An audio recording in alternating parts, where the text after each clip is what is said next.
Well, I'd like to explain to y'all before. I ain't no drinking man. Yeah, I tried it once. It got me highly irregular, and I swore I'd never do it again.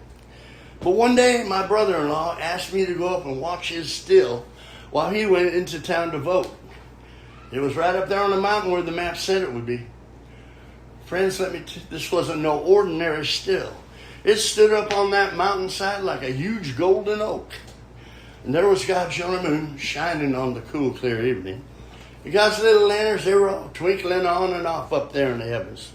But friends, let me tell you one thing. I ain't no drinking man, but temptation got the best of me, and I took a slash. That yellow whiskey was running down my throat like honeydew Rhine water, and I took another slash. And then another and another and another, and before you knew it, I downed a whole jug of that stuff and proceeded to get hot flashes. Goose pimples ran up and down my body, and a feeling came over me like something I'd never experienced before.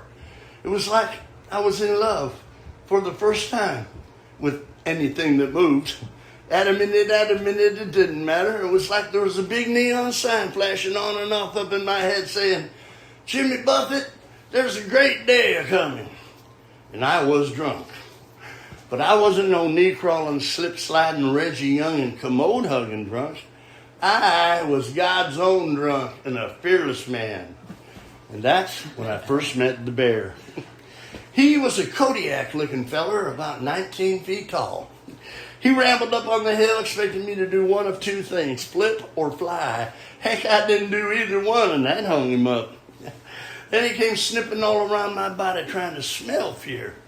But he ain't going to smell no fear because I'm God's own drunk and a fearless man. And then he came and looked me squarely in my eyes. But my eyes, they was a lot redder than his was, and that hung him up. So, being charitable and cautious, I approached him. And I said, "Mr. Bear, I love every hair on your 27-acre body. And I know that you've got a lot of friends over there on the other side of the hill.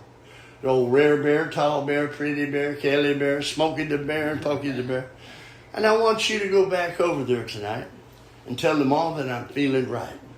You tell each and every one of them that I love them like a brother and a sister. But if they give me any trouble tonight, I will run every one of them straight off the hill." He took 2 steps backwards and did not know what to think.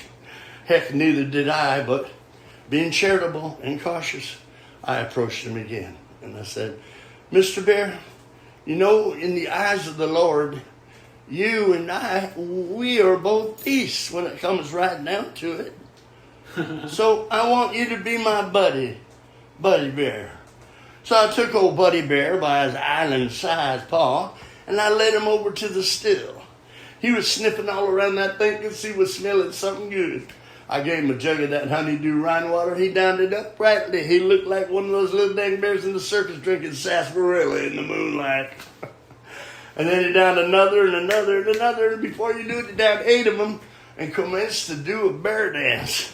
2 snips, a snort, a fly turn, and then the bear was so simple like the jitterbug.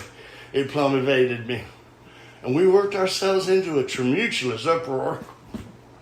My eyes got awful tired, so I went over to the hillside. I laid down. I went to sleep.